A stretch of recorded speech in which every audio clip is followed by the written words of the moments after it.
Call the meeting to order at 7:02 PM. Hold on. Okay. I don't see Kurt yet, but he can catch up if he joins in. Let's do the Pledge of Allegiance. I pledge allegiance to the flag of the United United States States of America and and to to the republic for for which which it it stands, stands, one one nation, nation. under God, indivisible, with liberty and justice for all. Thank you. Okay, I don't see anybody here but we have on the call, I asked Cheryl Miller to join us. She is the person we have hired to be our interim treasurer and to straighten out all the finance office and convert us to QuickBooks. So I wanted to have her come on, not that I want to put her on the spot for any kind of report, just to say hi and just to give us, if she has any update for us on anything. Diane, I was gonna make a suggestion Yes, that we add, when we get to additions and deletions, you add item 3B, which is treasurer's report, and let Cheryl Miller give that.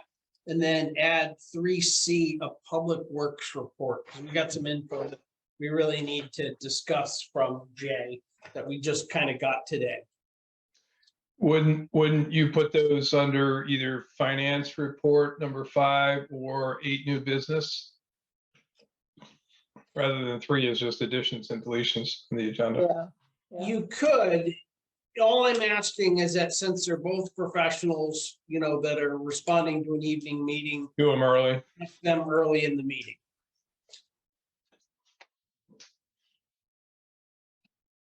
Yeah. Or you So, make it item 4 and move everything else down one numerical number. right, we would have to do that, yeah. We seem to have lost Cheryl. Scared her away already. Here's Joanne. There you go. All right, so, She's back in the waiting room. I'll let her back in. let her back in. I don't see anybody on here for public speak, so I'm going to jump off of that. I see Cheryl there. Hello, Cheryl. Oh, can't hear you. She's on mute.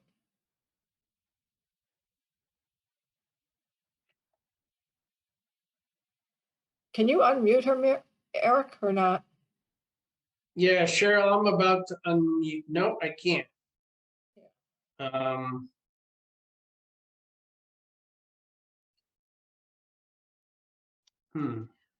there, you're unmuted.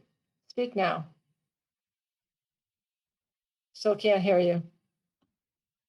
Uh-oh.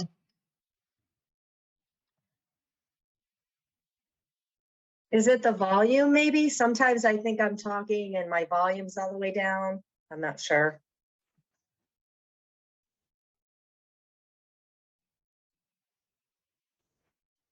Can you hear us, Cheryl? No, I don't think her speakers or microphone are working at all.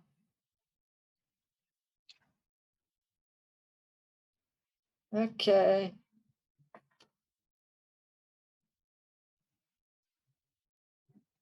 And I don't even know if she can see her chat.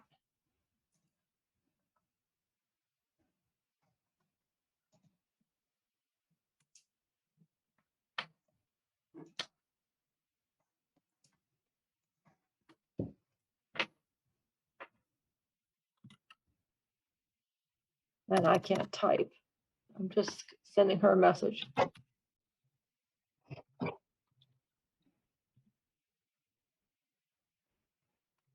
Cheryl, if you can hear us, give us a little wave.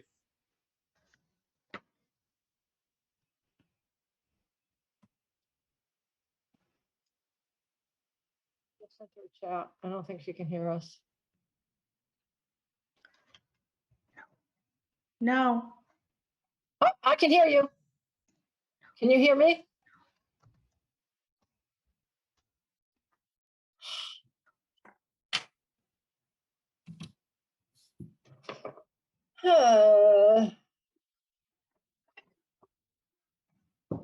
Whoops.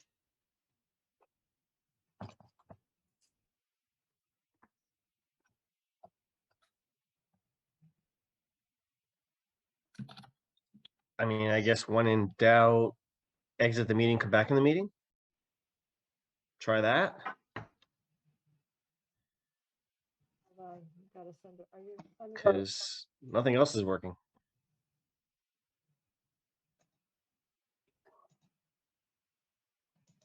I just heard her say no, so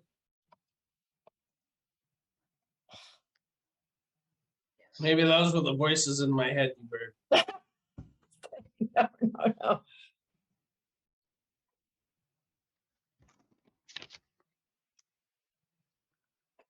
She's trying that, I think.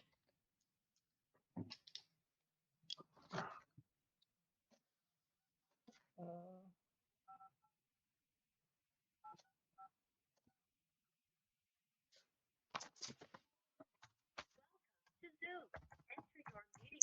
She's on now. I can hear her phone. Yeah, and she was her picture just popped up a couple seconds ago.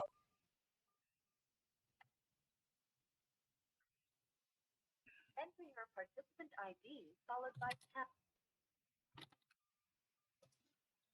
Please enter the meeting password followed by.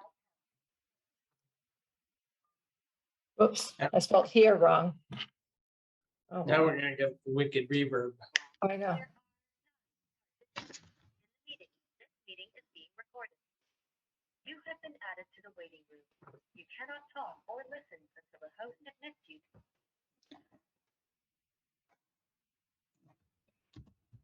Okay, Eric, did you admit her again? Of course. I'm here. All right, Hey, now we got the reverb.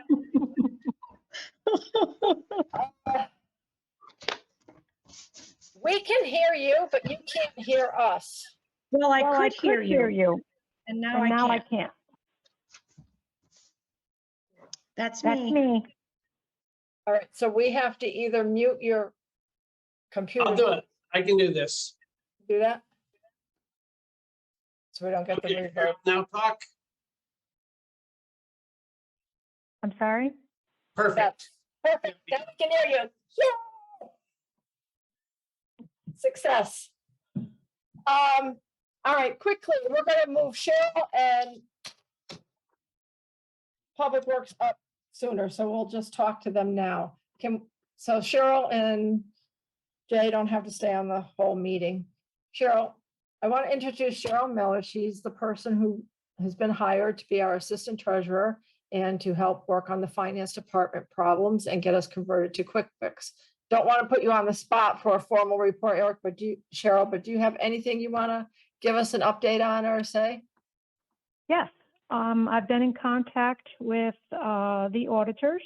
I have received all of the documents for the 2021 audit, which includes their lead sheets. And what lead sheets are is how they group all of the financial statements for the town to put it into summaries, as you see on the audit report. I have to have those in order to move forward. I received the auditor's bank reconciliation that they had done. Eric has also sent me Mr. McGuire's bank reconciliation. Again, this is for the 2021 year.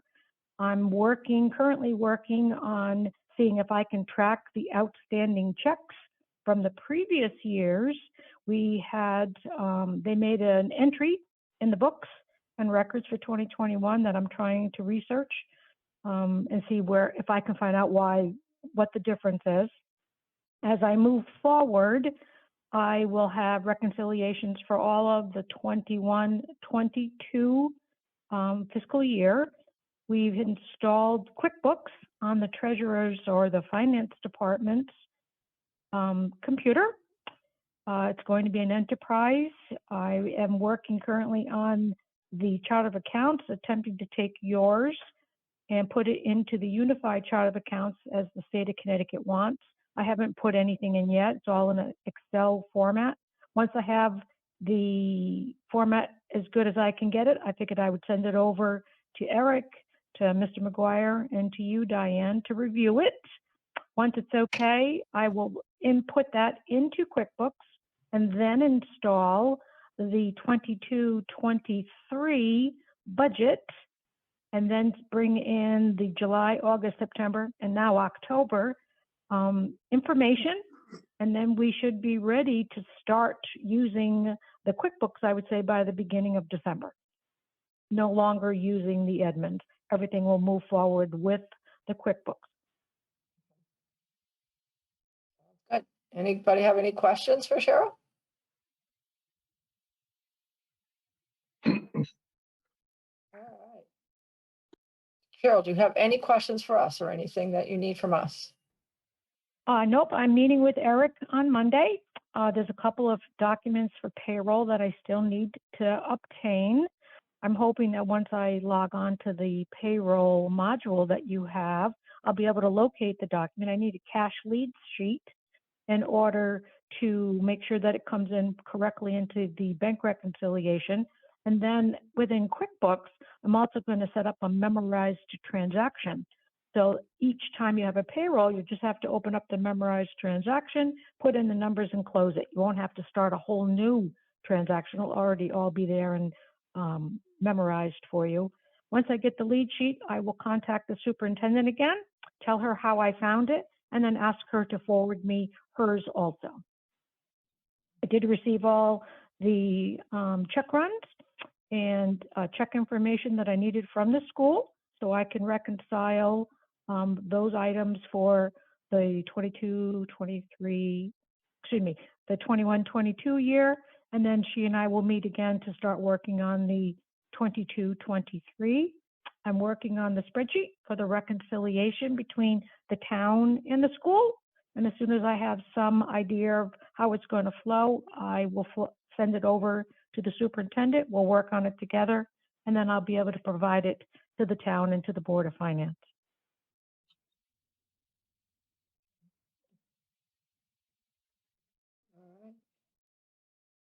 All right. Anybody have anything else? Questions? Anything else? I am good. Cheryl, you are more than happy to stay on, or you can get off and have dinner and enjoy your evening. I'm sure If you would like me to stay on, I'm happy to. If you have any questions that you want me to attempt to answer while you're going, I did print the agenda. If you have questions or issues that you want me to attempt to address, I'm happy to. I don't mind staying on and listening to your meeting. The only thing and this is really because it's still in Edmunds, there is an expenditure report in the packet, which is just a report that I ran. That's what where we are with Edmunds. So I think if there's any questions in there, that is something we can take back and do research. I didn't see any anomalies in there, but I know there are some errors in there. But those are things that we will fix going forward with QuickBooks, so I'm not that worried about it. So, Okay. does All right, anybody have any- then if no one has any questions, then I will jump off. Okay. Joanne, do you have questions? Hold You know, on, I hesitated to ask, oh, I can hear you. okay. Yes, I hesitated to ask because I feel like it's so new, but since you did mention you're starting a procedure, I think you said with payroll, where they can just, not starting a fresh process every time. Did you find in the past that was something that might have been a detriment, that they started brand new every time instead of having something like that? Or is that not a fair question? Well, previously you were entering in your information into Edmunds. I'm not sure if it was a direct download from the payroll module into Edmunds or whether it had to be manually inputted. Eric may be able to answer that better. And I'm sorry, Eric, I'm not trying to put you on the spot. I just don't have, I'm not sure. Certainly with the QuickBooks, it will be a manual entry each time that there's a payroll processed. I'm It sorry, is though, done I don't have a good, It is done manually now also. And it's not like there's 100 employees anyway, so I don't know if time would have. No, thank you. That was the only thing that came to mind because it's still so new. Thank you. Yes, you're welcome. Cheryl, the one question I have with the being able to memorize the transactions and input the payroll in directly. One of the things we've struggled with in the past was the Board of Selectmen and Board of Finance wanted to see in each department total, like say you had the assessor's office. They wanted to see salary and all the benefits in the individual departments. And we had originally set it up that way. The problem we ran into is we got a lot of pushback from Marina and Sherry saying that that was way too many individual entries every month, as opposed to what we have set up now, which is to lump the benefits in just one kind of benefits pool of, here's the insurance, here's the, Payroll taxes and stuff. we talked Murph, about. here's the Yeah. taxes. What are your feelings on that? Is it possible to do a memorized journal so that flows automatically to each department? Or is that too much of a hassle? No, it is not. So the payroll, once we have the payroll runs, and I memorize the transaction, whoever's receiving payroll, town clerk, tax collector, first selectman, whomever is going to receive a payroll, it will automatically be set up in the memorized transaction to flow to that specific department's line item. Then normally salaries, not salaries, the Social Security and Medicare match is just normally one group amount, not normally split out between each department. The benefits, though, that are being paid, you don't pay that through payroll. You pay that separately through an accounts payable when you're paying insurance and things of that nature. Once we set up the bills, and I go in and set up the accounts payable for there, once you put that particular vendor in, I'll have it set up where every time it goes in, if the bill has not changed, it will automatically populate to the correct department separate. So tax collector, if she has insurance, will go there. Town clerk, if she has insurance, it'll go there. It'll automatically do that. For any benefit that you want, it's just going to be part of the accounts payable process. It's not difficult at all. Okay, great. So payroll taxes will be a group unto itself, and then everything else associated with the employee and department will flow to the department totals. Correct. Yes, I mean, I could do the Social Security and Medicare separate, but that's, no offense, but that's a little overkill. You have to pay Yeah, it no yeah. matter what. Right. Once you know their salary, multiply it by 7.65%, and then I can do it. I certainly can, but at some point, your budget to actual is going to be so big, you're going to have multiple pages long. Right. And No, we have I to kind of think we were decide just how looking- detailed. I just think we were looking because we have people who carry insurance, who don't carry insurance, so the department cost, for each department can vary depending on how the employees have chosen their benefits. And that was Yeah. what I think people were trying to get drilled down to, Eric. Was that correct? Why they wanted everything broken down? That is correct. Yes, I certainly can set that up so it will flow in that manner. As soon as as long as it's put in correctly, it should flow correctly. But that's something the review process on a monthly and quarterly basis certainly should pick up right away. I have a question. Go ahead, Louise. Okay, first of all, I want to welcome you, Cheryl. Thank you. Will you be the only person who's going to be making the what entries into the system? Or will the No, other? I don't mean to overspeak Eric, but I do believe that a additional accounting clerk will be sought and hired. Okay, so as of right now, you will be. Eric, we still have Marina doing accounts payable, correct? Yes, so our intention is not to have Cheryl do the general data entry into either QuickBooks or Edmunds. Her job is to get us through the audit and to act as the town treasurer.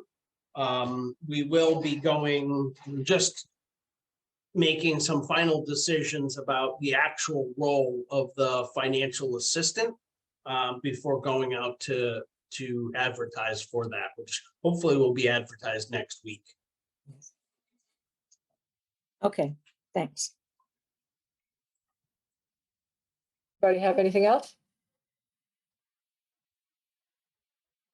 All right, we're good. Thank you, Cheryl. Thank you. Cheryl, You're thank you for your welcome. time. Anytime you need me, just scream and I'll be happy to do what I can. Okay, I will thanks. see you on Monday, Eric. Thank you. Sounds good. Yep, bye-bye.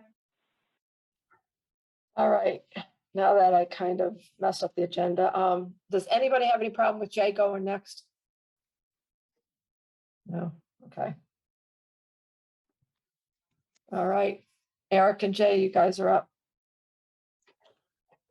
Good evening, everybody. Thanks for letting me jump in here. So, as you know, we're getting ready for winter and we start working on our equipment. A couple weeks ago, we sent in one of our trucks, Truck 7, the 2005 International Plow Truck, to one of our vendors because we couldn't read what the problem was. It had to be plugged into the computer or their computers to be read. So we had some heavy exhaust problems. It seemed like we were having using some antifreeze, so we were concerned about that. Anyway, long and short is just got a report back today after they diagnosed things and pulled it apart somewhat. So the turbo is bad. We have some injectors that are bad, and the oil cooler is leaking, which needs to be replaced as well. So I sent Eric an estimate of repairs from the facility, and the repairs to the truck are $14,285.84. So I want to make you aware. I'm checking into some other things. The parts the parts that they listed are really expensive. So I was kind of checking into the parts through a different source, see if they were a little bit less expensive, which initially I got the turbo that I found was a little bit less, but I don't know if it's exactly the same one. I'm assuming that just based on our VIN numbers. So I'm waiting for a little bit more information, but regardless, the cost is going to be pretty expensive to repair. And that's Truck 7 is our frontline unit, or one of our frontline units.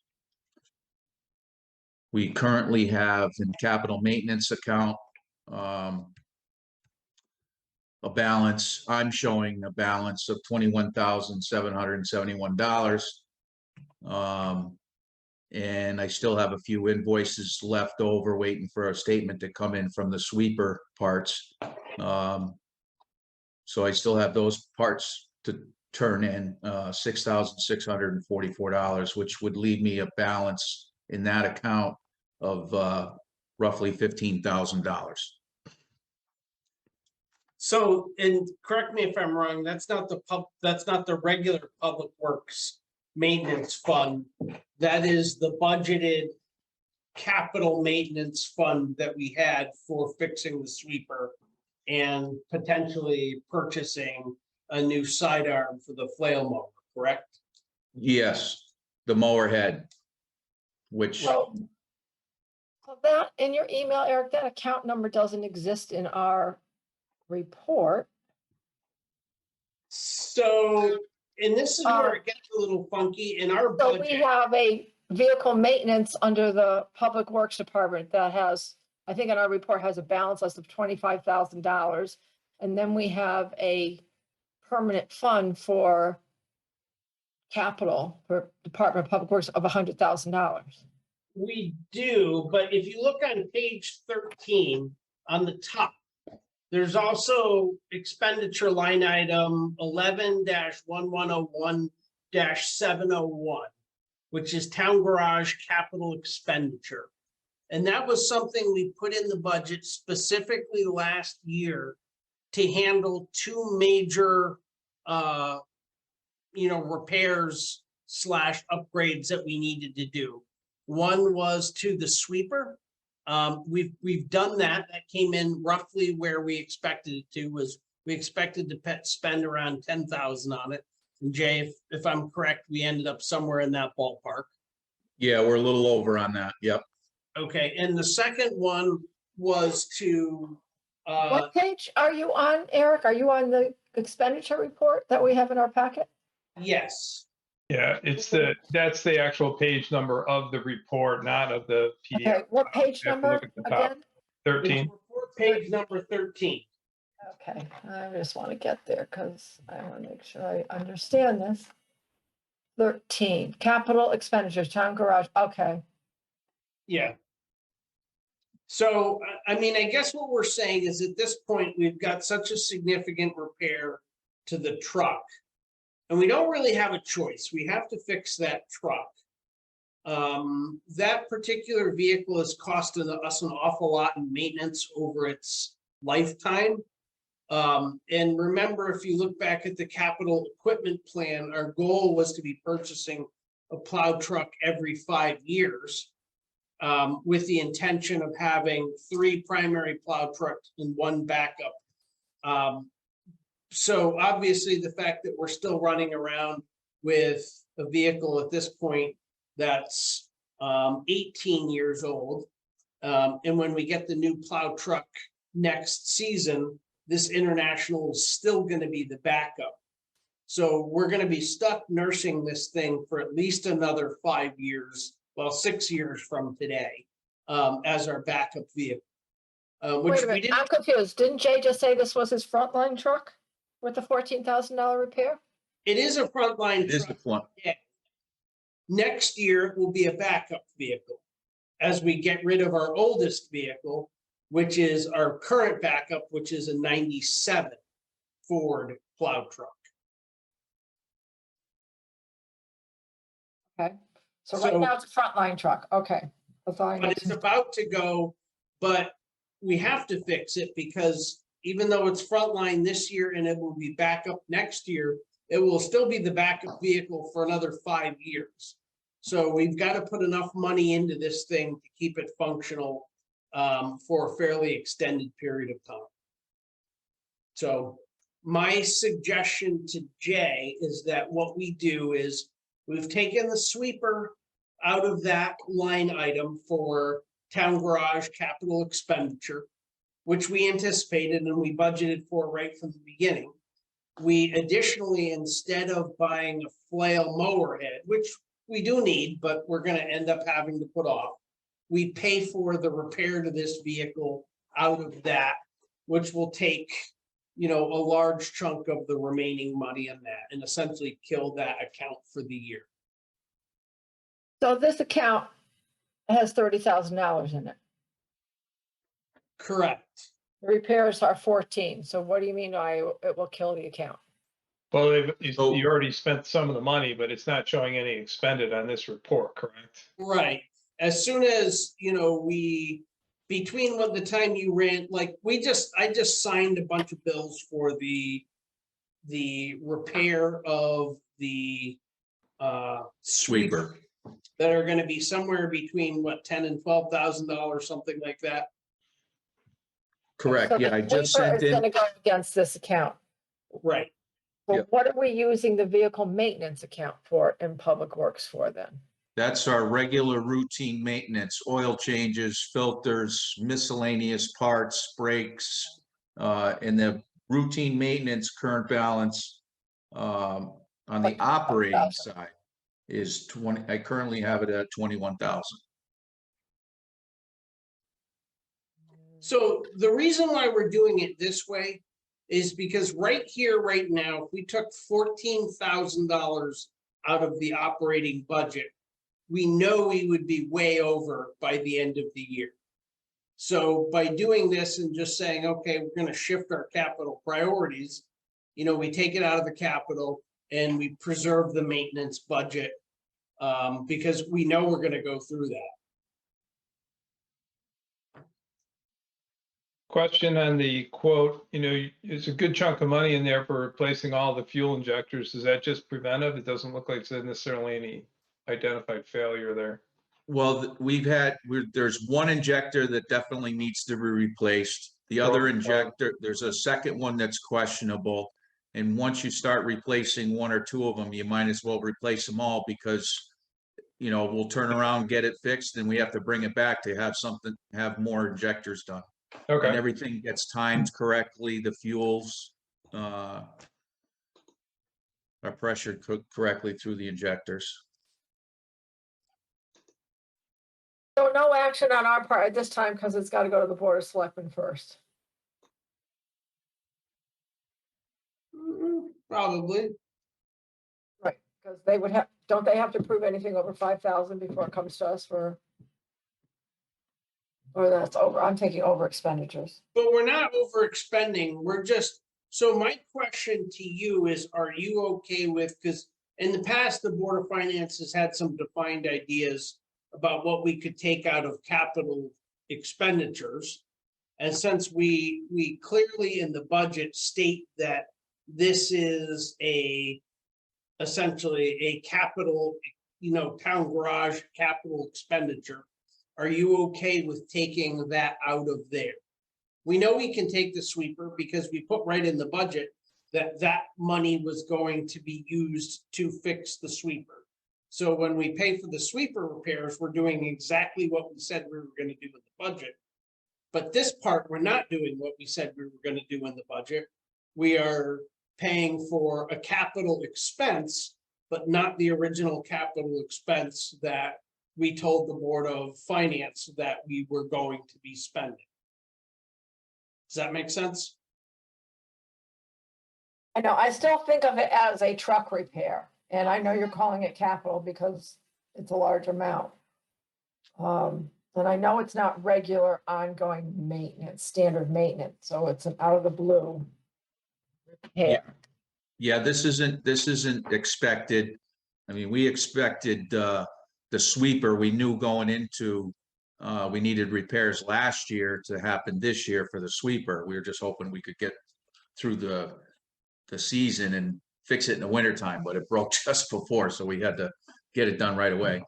But to Eric's point, so we won't spend the money on the mower head, which it's not that critical that we have to exactly do that at this point in time. It is needed, but we got to get our truck back on the road because winter's right around the corner and we're not going to be able to wait months to do it. So that's where we're at. And at this point in time, I have a $14,000 repair, which, I'm looking into it to see what our options are. If it's only a matter of saving a couple $100, we'll just leave it right where it is. But if I'm going to save something extensively, we have the option of bringing it home to take it someplace else. They just got to throw the oil pan back on and put new oil back in it and we can drive it home. But the truck can't be used, as a service vehicle because it won't last. So that's kind of where we're at right now. Well, when we choose to repair it, we have to get the money from somewhere, and that seems to be the only place that I can see on the budget to take it from. Unless someone can see someplace else, because if we're not going to take it out of vehicle maintenance, that's the only other place to take it from. yeah, it's the So- logical one, I think. Yeah. Yeah, so I would say, I think, as long as the Board of Selectmen is buy-in, and then, I don't have a problem where we take the money from. Because we have the money set aside. It's just we're gonna do it something different with it than what we had planned. Go ahead, Joanne. it just seems, I understand that it probably is necessary and it's going to have to be done and the money's gonna have to be spent on something different. It just, I feel like we always get these things. I just need to point out that unfortunately, when I was getting ready for the meeting, I noticed that an email was sent at 4 o'clock today, so I just didn't get a chance. I know I could split screen and look at it now while we're discussing it, but I feel like at times we're always faced with these last minute decisions. And don't even get a chance. Again, I understand, so it's like, okay, I guess the truck is at the place right now. So, and I understand that. So in order to get it back home, it just feels like we have to make the decision tonight. I feel like we're always kind of pressed into these last minute things that are put on the agenda at the last minute, but it's going to be a need. I'm not a type that wants to make a decision like that on the fly, but of course, we're having a Board of Finance meeting tonight. How convenient that we can discuss it and maybe maybe it just happened, but Right, in Jay's that's defense, my 2 cents. we got the bill at 2:10 this afternoon. So. Right, we- probably in order to get on the agenda tonight because we are having a meeting. It's just not it's what we're striving. Well, Right. Joanne, under no circumstances did I get this done just to be on the meeting tonight. I got the information, I accusing you of moved that. it It's- forward as Yeah. fast as I could, Yeah, just I'm because just people yeah. need to know. Of course. And I'm just pointing out that, we have it's happened before where we have to make quick decisions. So I'm not accusing anybody of anything. If this is, this just might be a vote next year that we can't get something else because we need this money or whatever. That's all. I like to look at things. I like to be able to open an email, read it. I had been doing that prior to today, and then I just kind of checked that there was a last minute email. Again, I understand the need for it for the town. If it's a frontline vehicle and then it's going to be needed for 5 years, but thank you. Not accusing anyone of anything. Jay? Have you thought of, as an alternative, using a contractor versus repairing this? Until you get the new truck? No, no, have not.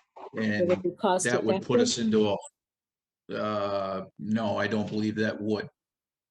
And now you're paying by the hour, you're putting them on standby pay, on-call pay. That puts us in a whole nother realm. I mean, we have the bodies, and it's gonna cost a lot more than the repair of the truck. And you're still gonna have to have your people, and they are a union, and nobody can work until they're working first, till our staff are on board. So we'd be paying our guys anyway. Okay, makes sense. Louise, the other thing to keep in mind is we're not, it would be one thing if we were trying to get rid of, like, we were having this discussion with the Board of Finance or Board of Selectmen about what to do with our oldest truck, because that also needs some work right now. And, personally, if it were up to me, I would just scrap the truck now and I would wing it for a year until we got the new truck, and hope like heck we didn't have a major breakdown, and accept the fact that we'd be plowing slow and one vehicle short if we did. But with 7, because 7 we're gonna have to keep in the fleet for another 6 years from today, because we certainly don't have the kind of money to go out and buy 2 new plow trucks. We're faced with, we're gonna have to fix that one, kind of no matter what. It'd be one thing to try to limp a vehicle along if it's 1 year, but it's a whole nother story when that's gonna be, that's gonna be your long-term backup for a lot of years. At least that's my take on it. Okay, thanks.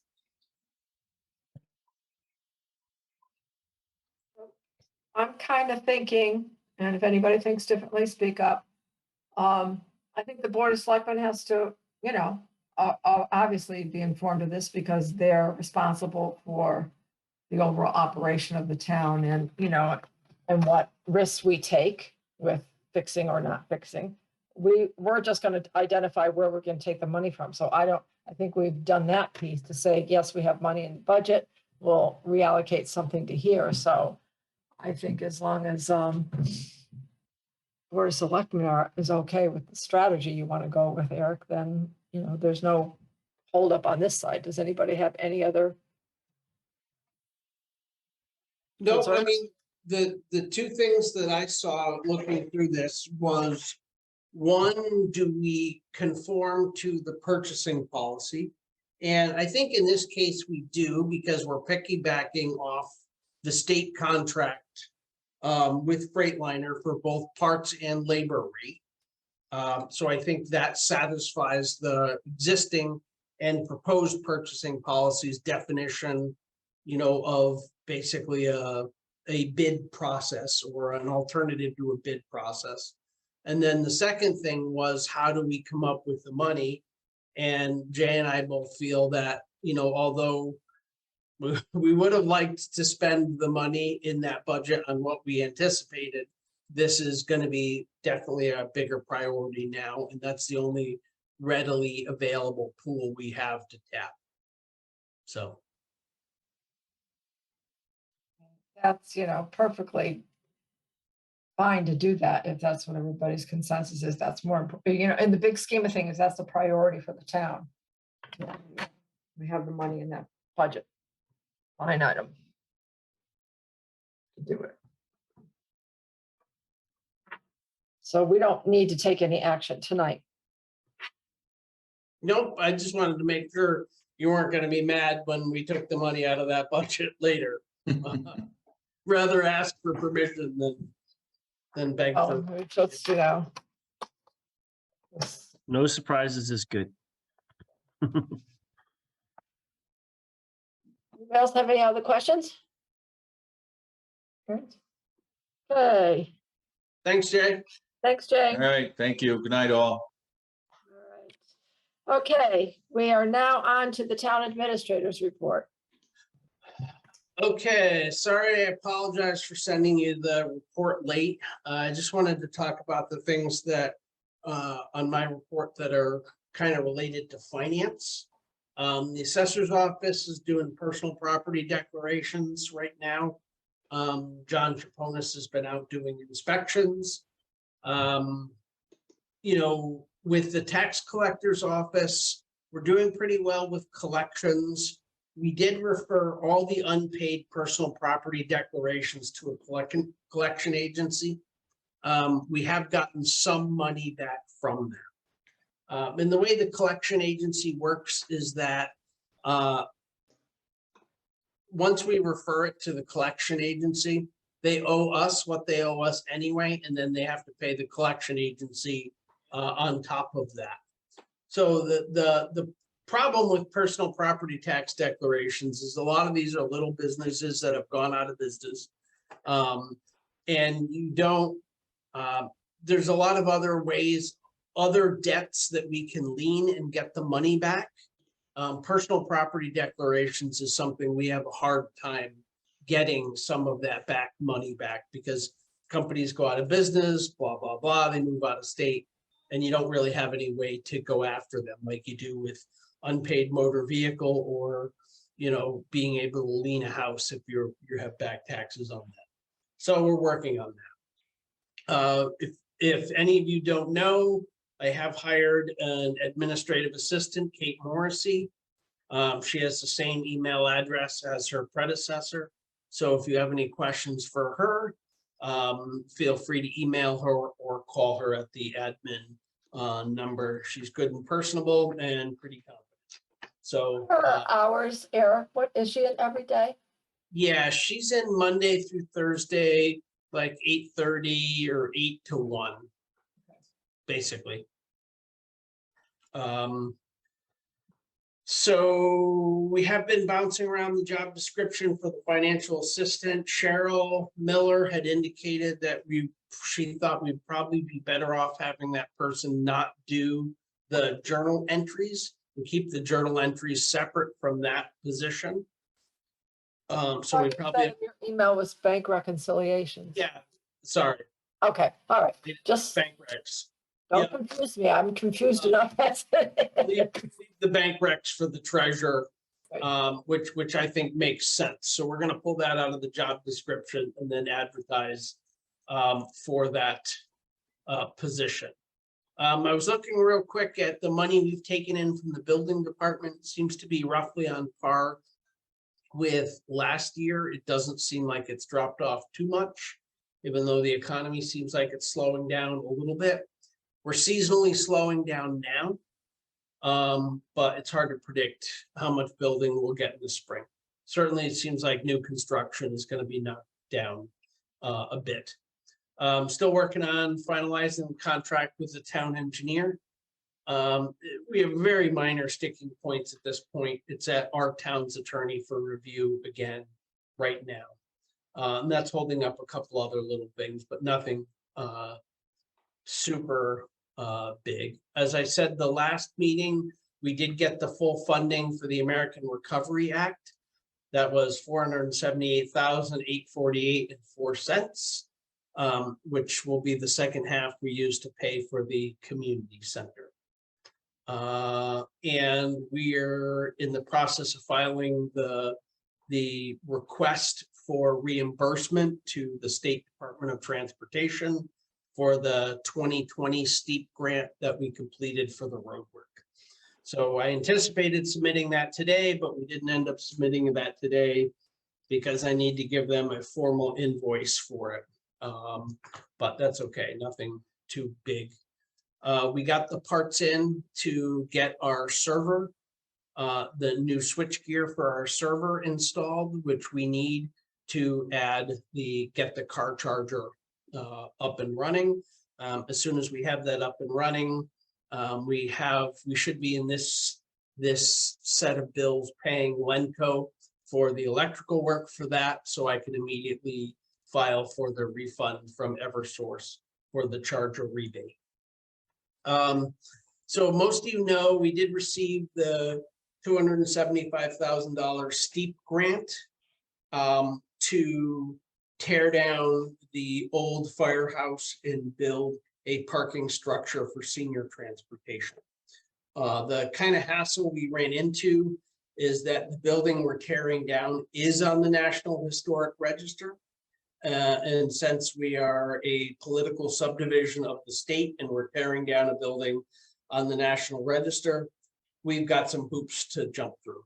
So I met with the State Historical Preservation Office. There's no question they will give us the permission to demolish the structure because they all agree that it's not worth preserving in this case. But they're going to make us commit to another preservation project within the district to compensate. So I'm meeting next week with Scott Yeomans, who's the town's historian, plus one of the selectmen, and Kathy DeRoja, who are all on a little committee looking into improvements to the Andover Museum. So my goal is to spend that money on an existing town budget or town building. And the only thing that's actually in the historic district that the town owns is the museum. So that's our only shot. We're going to kind of agree on what a game plan is and what we want to do. And then part of that we would have to tackle ourselves with town funding. One of the unfortunate things is the state says, by regulation, that if you're making up for the fact that you tore down something historic, you can't get a grant to make up for the fact that you tore down something historic. So we're looking at the cost of various different improvements we can make there, and try to maybe package it with something bigger. And then parts of it, we would be able to apply for a grant through SHPO to do. But part of at least one discrete portion of that project, we're going to have to pay for ourselves. And we'll have to figure that out. We have a couple years to do it. So it shouldn't hold up the actual construction of the senior transportation facility and demolition and all that. We just as a town have to formally agree to what we're going to do and get SHPO to agree, and then we can proceed with the other project. So that's in flux. I'll give you more information on that as soon as I know it. As far as the Affordable Housing Plan grant, many of you know, we submitted a grant last year to help us, develop an affordable housing plan, which we're legally required to do. We got the first payment for that. For some reason, they lost our second payment request. We resubmitted that. They accepted the second one, so we should get the final payment for that and close out that grant. That's one of those grants. It's a reimbursement grant, so the paperwork is easier. You just submit a bill justifying, why they should pay you. They reimburse you. You have the money. So we took that money originally from the POCD implementation fund. And the reason we did that is because affordable housing plan is a required element of the plan of conservation and development by law now.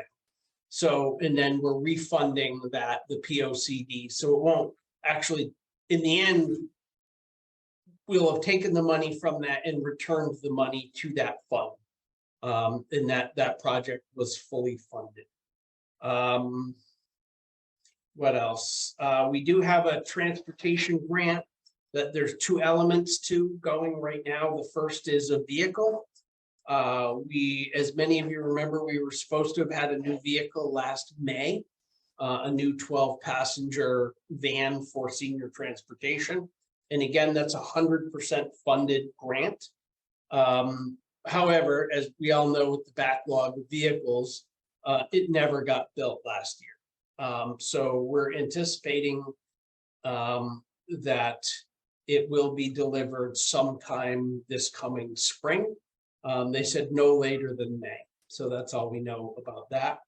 And we have another year going on our existing cost reimbursement for senior transportation. So we have received all the money from last year's reimbursements, and we expect to receive approximately $9,000 this year from that, which goes into offsetting the costs for senior transportation. The last thing a lot of you know, we did not end up signing a contract with FC North for use of the athletic fields this year. So that has resulted in a decrease in the rental funding that we've gotten. And the Board of Finance and Board of Selectmen both had agreed earlier this year that the rental income that we were getting for Cool program should have actually been going to the school. So we're not getting that. So we're going to be short rental income on that. However, it looks like we're going to be successful collecting some back rent for an easement that the town has to cross town property off of Riverside Drive. So we should end up with about $2,000. So it'll offset a portion of that. And that's basically all I have for my report, unless you all have questions for me at this point. Anybody have any questions for Eric? I have a question. For the Sure, go ahead. for the historical thing that you were talking about, in lieu of a building, could you somehow direct it over to, let's say, an old road in the town or a monument or something like that? Or does it have to be a building? No, it's got to be in the historic district, and it has to be something related to a building that's identified in the historic district. So really our two options. So I had first proposed that what we're doing on Center Street, which was leaving the old Andover Depot rail, concrete beams exposed, and putting up historical signage to explain it all, and clearing that should count towards our contribution. And the office completely shot me down. I was trying to get away with, not spending much money at all to compensate, but basically their rules are it has to be a essentially a significant improvement to an existing historical property. So Eric, is there a dollar amount that has to be spent? Do they have a percentage of, or whatever? no, there's nothing official, but they made it clear that, so we talked about a couple things that could potentially qualify. The first thing, which I think is probably the most logical because it's something we know we needed to do anyway, is a window restoration and potentially a door restoration project for that building. Because we know the front door and one of the side doors is pretty well rotted out. We've been talking about replacing that for quite a while. We know some of the windows are in pretty bad shape, so that's something we know we had to tackle. And SHPO, their representatives said they would probably be willing to accept a window and door restoration project as an appropriate scale for what we're doing. So that's kind of what we're leaning towards now, but I don't feel like that's my decision. That's why I want to get the group together that's been working on figuring out what to do with the museum, and get their final input. I've talked to them all individually, but we're going to come back and develop a list of projects that they think are most appropriate, and then go out and cost estimate them so we know roughly what we're talking about, and then bring that back to SHPO and say, hey, what will you, the town will agree to this. Is this sufficient? Will you be okay with that? Yeah, I kind of was wondering if there was a certain dollar level you had to meet in order to, to offset getting the grant. But I see what you're saying. You're just It's gonna. not gonna be, it's not gonna be $500, but it's not gonna be $100. That's what I mean. I'm getting the feeling that it has to be kind of significant.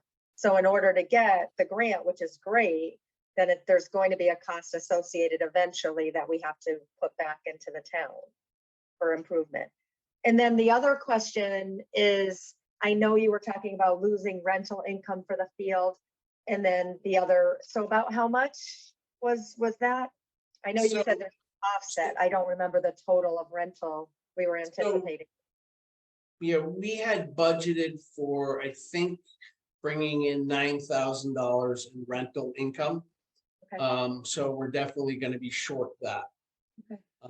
And the other shortfall that we really have no idea where it's gonna come out right now, because spring is usually the time where you get the largest number of home sales.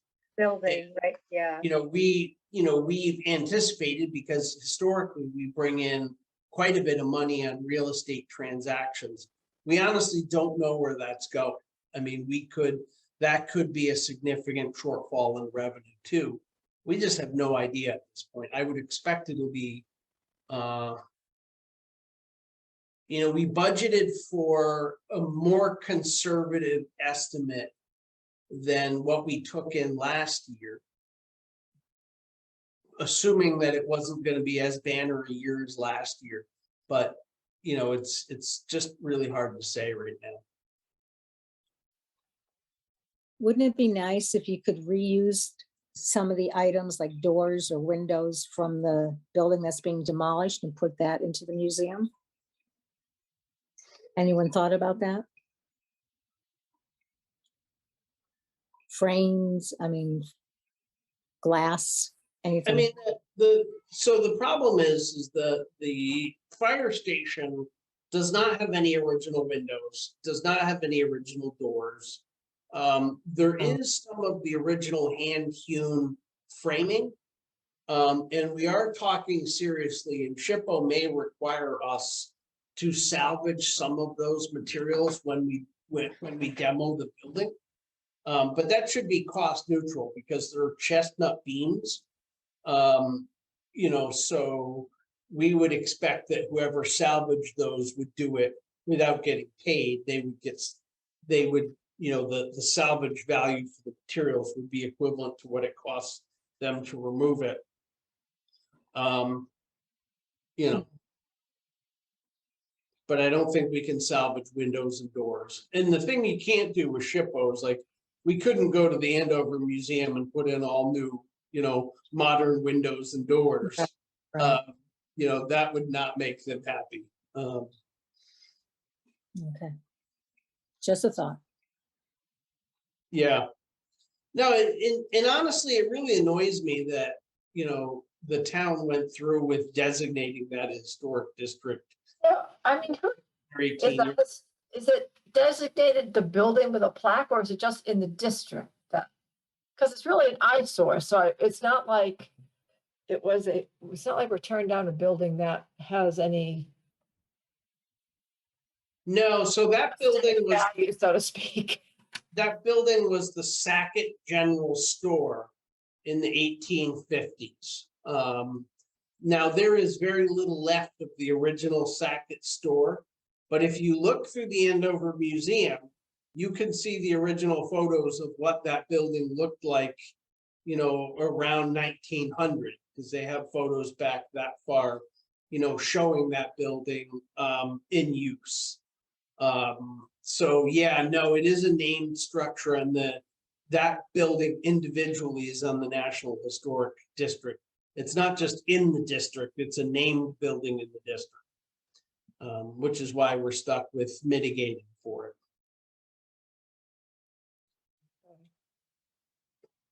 On the other hand, if we do this right, we're gonna propose a project that we know we need to do anyway. Like, we know we have to redo the windows of that building.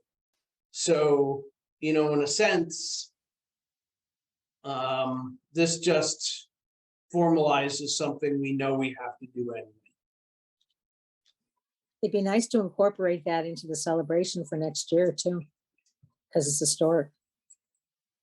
Somehow. Maybe a ribbon cutting or something.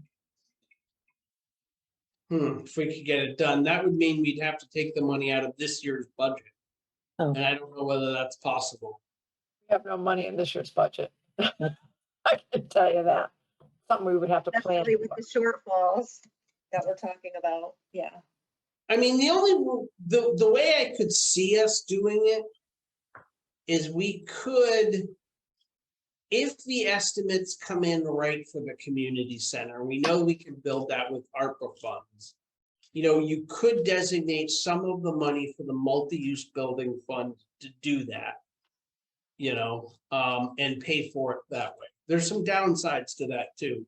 And I'm not suggesting it. I was just looking through and thinking about what resources we could bring to bear if we had to. No, SHPO's not going to make us do it right away. It's, something we have to do in the next year or two. So it's something we should plan out thoughtfully and well and find the money and appropriately budget for. I don't Correct. see, Correct. All right. Any other questions for Eric? We good? Okay, moving on. Finance department reports. All I gave you guys was the expenditure report. I went into the town hall and ran it myself, so this is what we got. I didn't see anything that stuck out for me as alarming that we don't know about. So I don't know if anybody has any questions on that.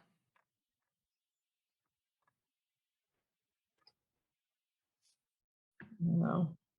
No questions on, Joanne? I can't hit, you're on mute. Okay. No question, is Marina coming in weekly still, Eric? And, paying bills or whatever, that's what it, okay. Yeah, So- she's doing AP and she's doing payroll right now. Yeah. And then doing little projects for me when we can squeeze them in. That would all be reflected in the total, so. Or, okay, that's it. Thank you.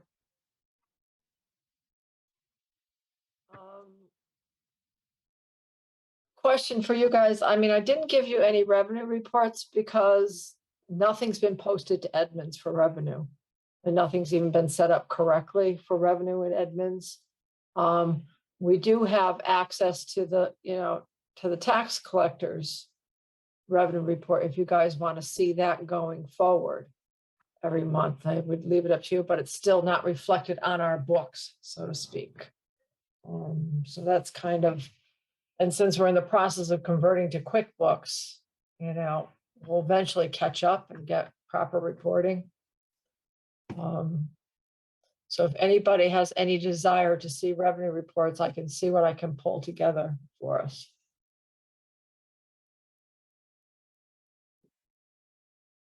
But I can't tell you any of the other revenues. I mean, I don't know what's happening with it. Yeah, I know it's in our bank account, I can tell you that, but I can't tell you that it's posted in our system. right. I have been going through, and kind of looking at our expenditures. And it seems like we're fairly well in line with where we need to be. There aren't any real major red flags for me. I mean, there's a couple things like, we're pretty far down the rabbit hole already on town office building equipment expenditures, but that's a really small budget. So, even if we go 200% over that, that's still $600 for the year.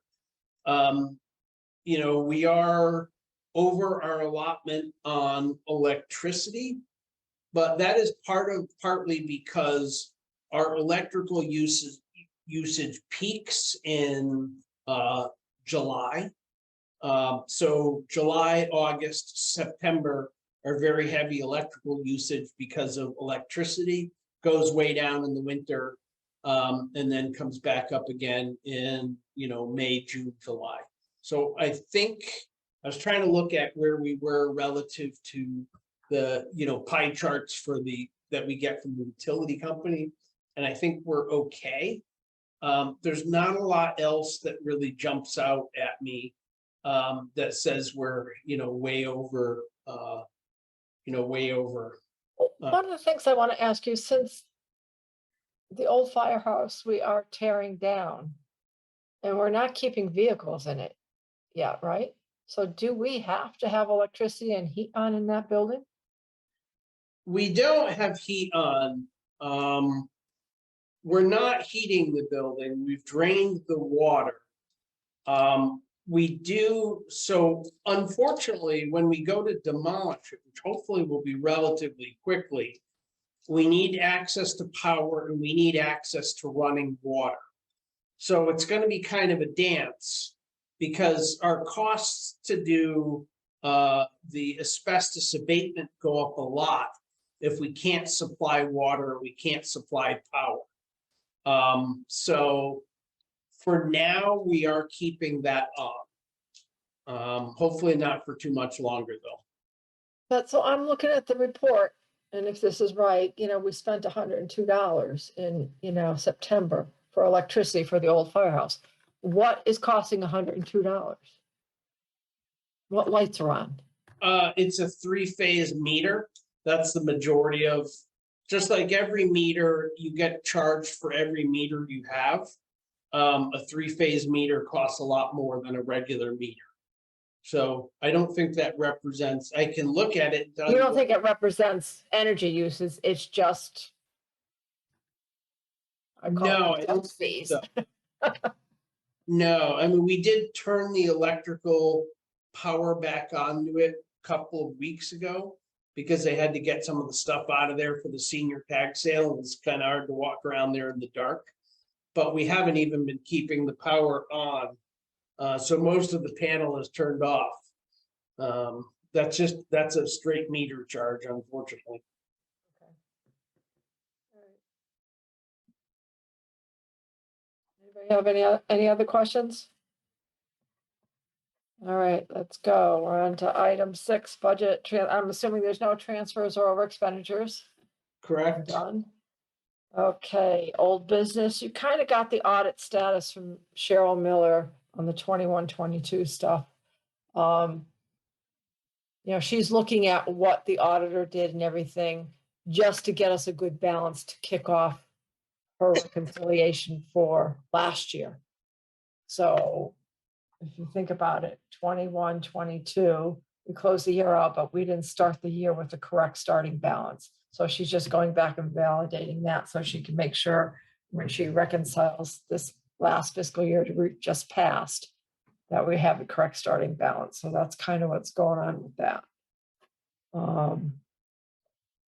Purchasing policy, yippee.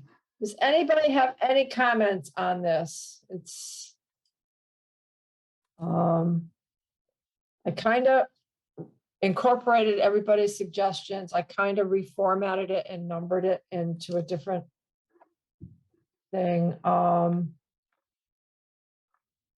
I just have one comment that I put in there that I want your guys' feedback on, but I don't know if anybody has any other comments or wants any other changes to this. Or how you feel about how it looks, or do you want another week to think about it and get back to me?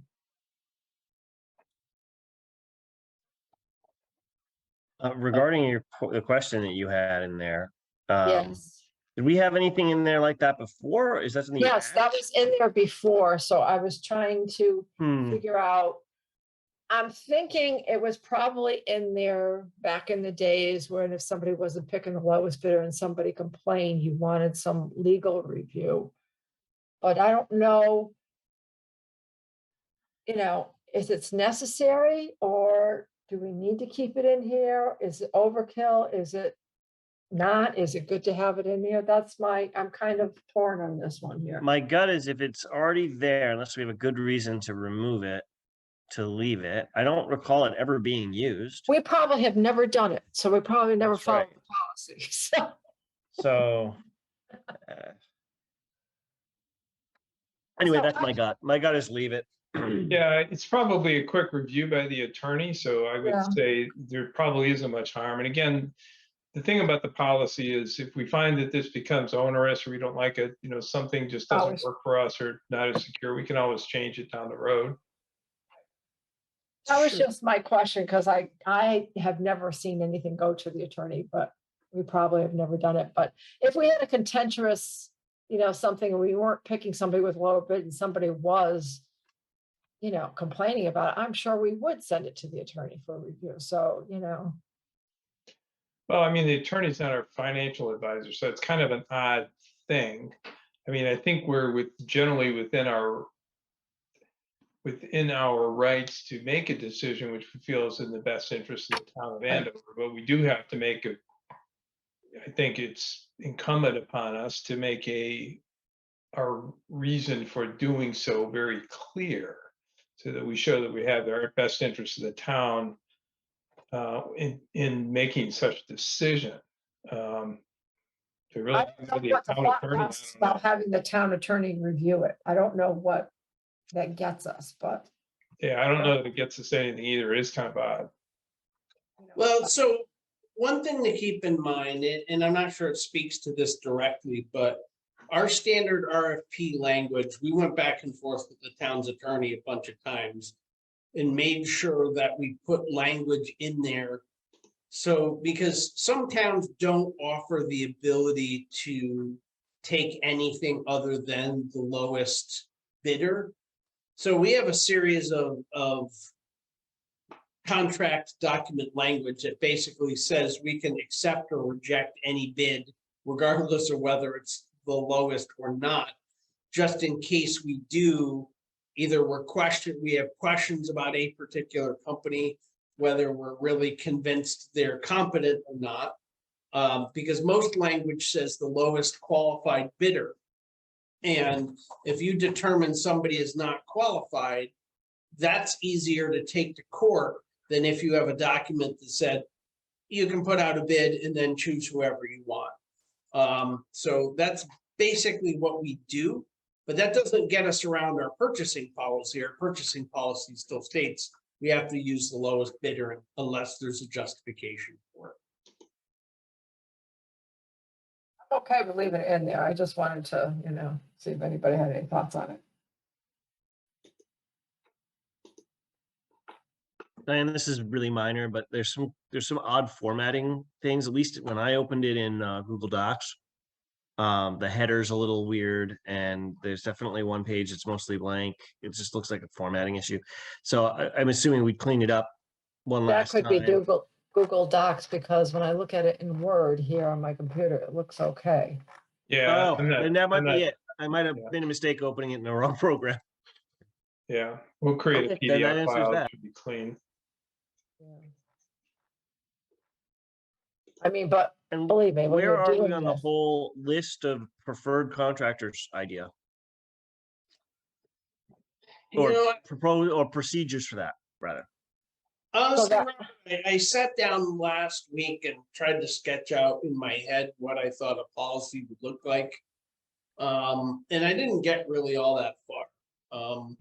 It's gonna take a lot of thought on my part before I can really even, I mean, in my head, I know what I want to do, but translating what's in my head to a piece of paper and making it sound like it's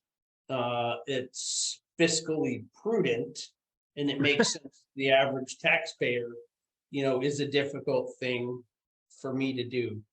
I am working on it though. so I did put a provision in there for, I did put it in under the definition section, preferred vendor, and I put, see attached exhibit A, and that's really, that policy has to be developed by Eric to be the attached exhibit A to finish this up. So Yeah. kind of where we're at.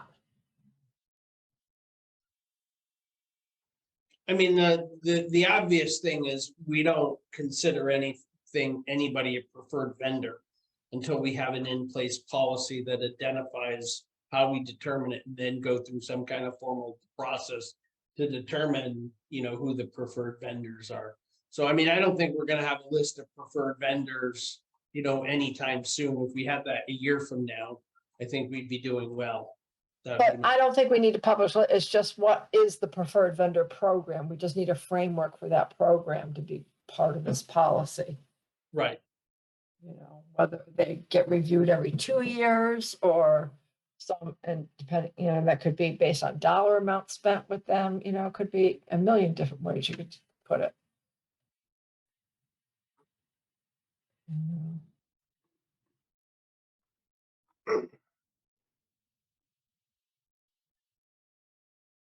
So I would like to thank Diane for tackling this. This is something we needed to do. And I think this is definitely, do I have little quibbles with it? Sure, but that's just because I am who I am. Overall, I think it's a really well thought out policy. And I appreciate you guys being willing to tackle that. Yeah, it's definitely a nice, I think it's a solid document. I like it. It's very thorough, it's complete, it's without, I hope, being too cumbersome. So, yeah, Diane, kudos putting it all together. And I think we worked as a team to kind of clean up a lot of what, Right. made sense here. If everybody's happy. So, Eric, if you can get some framework together, and maybe you and I can work together to create a preferred vendor program. I need your thoughts, but I can put it together. Do you know what I mean? If we need help with that, so we can at least get it out, the next phase, get it out to the board so they can get their input on that piece. Right. Put this to bed. If you want to talk to me tomorrow and schedule a time to sit down and go over this, I'd be happy to do that. That makes sense.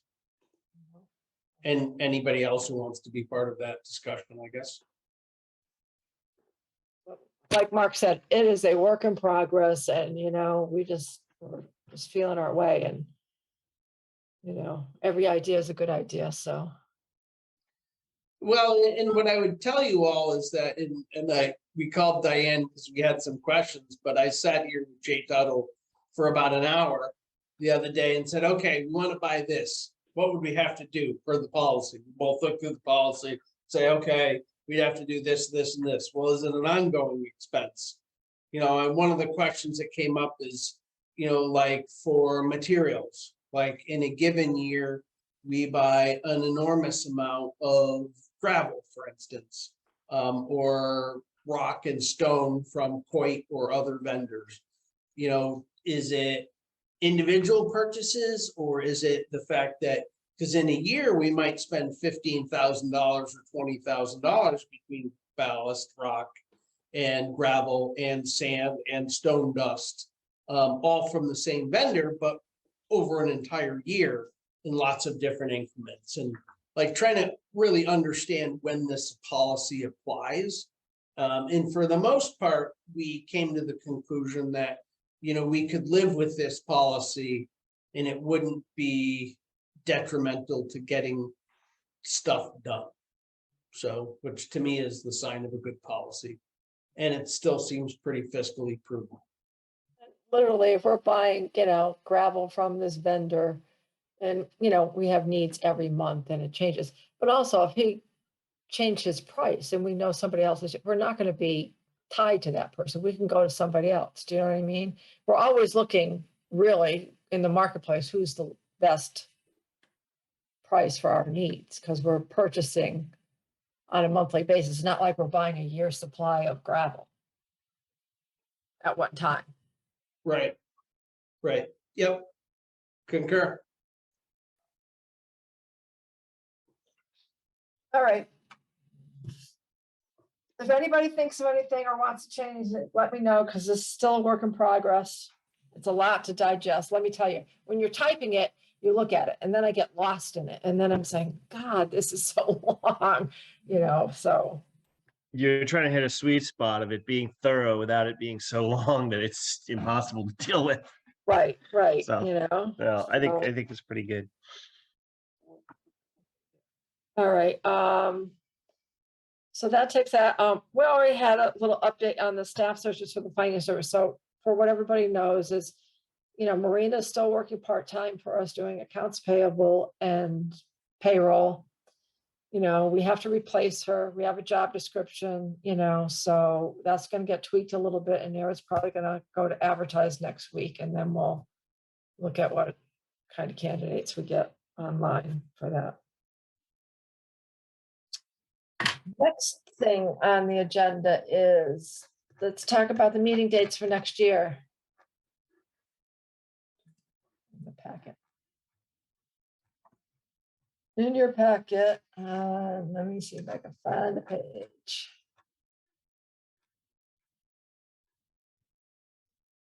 Page 29 of the PDF. Those are the meetings for next year.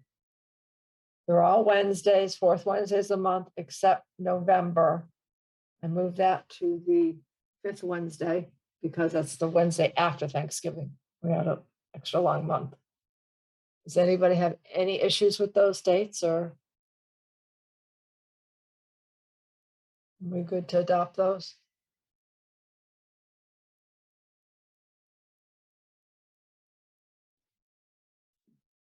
If we're ready for a motion, I'll make a motion to adopt the proposed 2023 Board of Finance meeting dates. I'll second it. Further discussion on that? We're good. Let's take a vote. All in favor? Aye. Aye. Everybody said yes. So that's 6 yeses.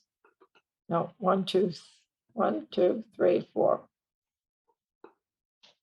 5 yeses. Because we had 2 out.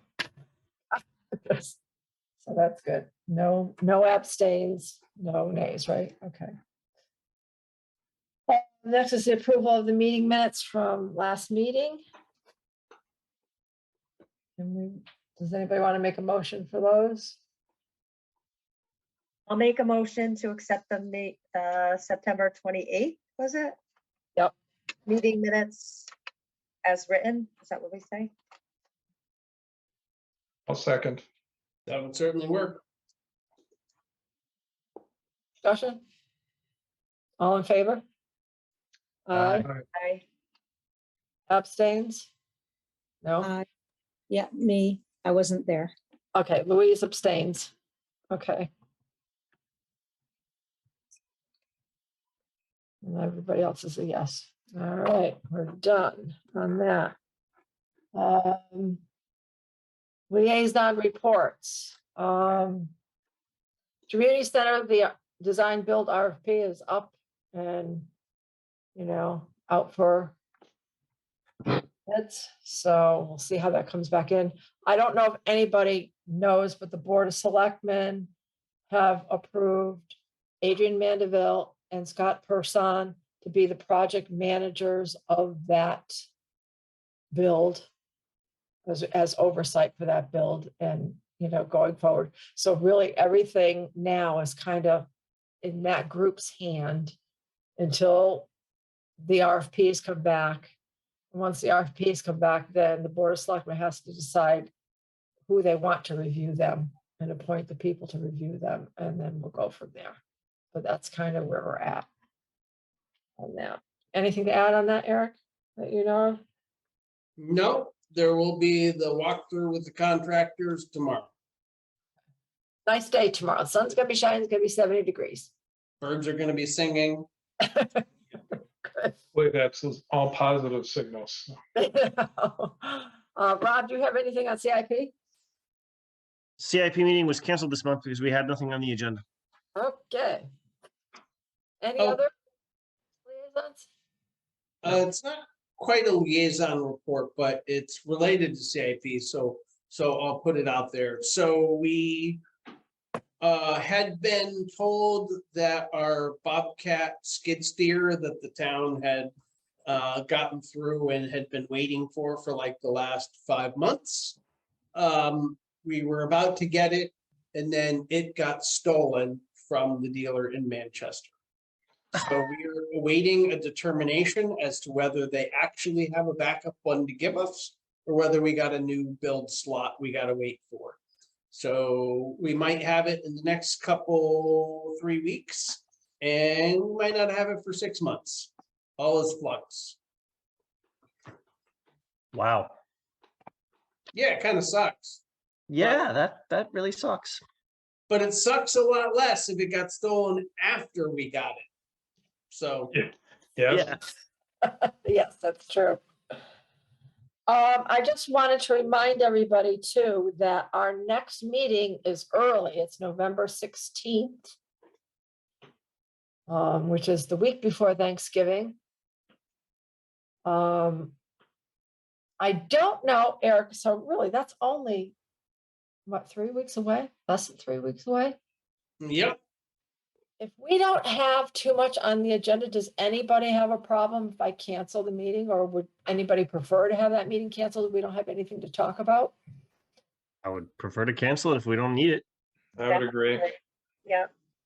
Since it's a short window, the only thing that we would have is an expenditure report. There's not going to be much change from what we have now. So unless something comes up that you need us for, so I will wait until like they say the week before and then make a decision and let you guys know if we'll cancel it. Good. Yes. Does that work for everybody? And remember, good. the December meetings moved up a week too, I think. No, Yeah. it's after, it's the week, it's the Oh, Wednesday. yeah, after yeah. Christmas. So it's, which may be hard for people because some people may be on vacation, but we'll figure that out. Yeah, I won't be available for that one. We could always move it up if we so choose, if we've got something we have to talk about. Right. Diane, can I ask a question? I couldn't get on, so I was like 7:02. Is everything okay with Kurt? I don't think he's been at the last couple of meetings. Last time he was on our meeting, but he was listening on his phone because he's having major computer problems. Mhm. He had texted me. Of course, I don't read my texts when I'm on here, so Mhm. I can't do two things at once. Over for me.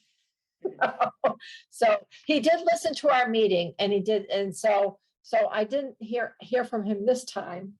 I didn't look at my phone. So I do know he was on our meeting because he was that phone number that was on our meeting that we didn't know who it was. That was Kurt. But he didn't have he couldn't connect audio wise and everything. So I will. Yeah, I was just curious. Yep, thank you. Yeah, I didn't know if you said something at the beginning and yeah. And I did say that Linda Fish was on vacation. I don't know if you were Oh, on okay. when I did that, so she was on vacation. No, I didn't hear that one. Okay. Anybody have anything else you want to talk about? Hopefully Cheryl Miller will work wonders. We'll get everything on QuickBooks and we'll have everything we need. It was good to see her. Thank you for getting her on, and it made me feel really good. I felt like she really, besides the computer problems, but as soon as she definitely addressed everything. Seems like she has a plan, clear, concise, you know.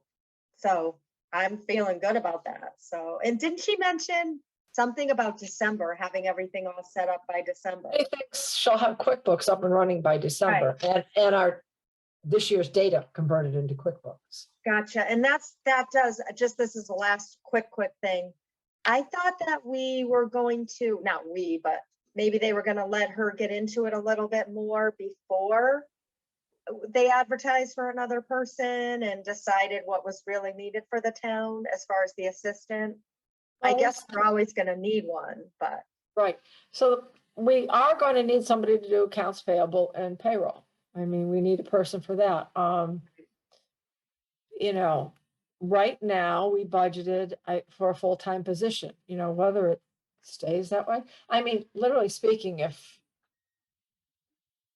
I don't know what our candidates are going to bring to us, and I don't know if we need somebody for 40 hours, if we get, you know, yeah, I just thought, right, that was more the thing. I know there's and a she's person interim needed. treasurer. She's not going to be our treasurer forever. Right. So we still have to find a treasurer, you know?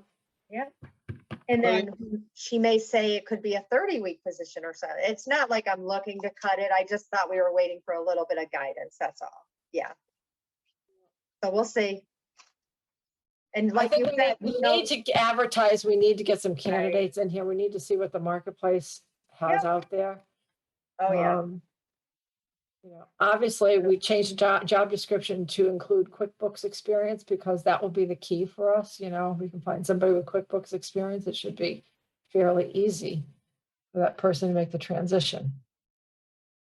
Edmunds is not an easy piece of software to quickly learn.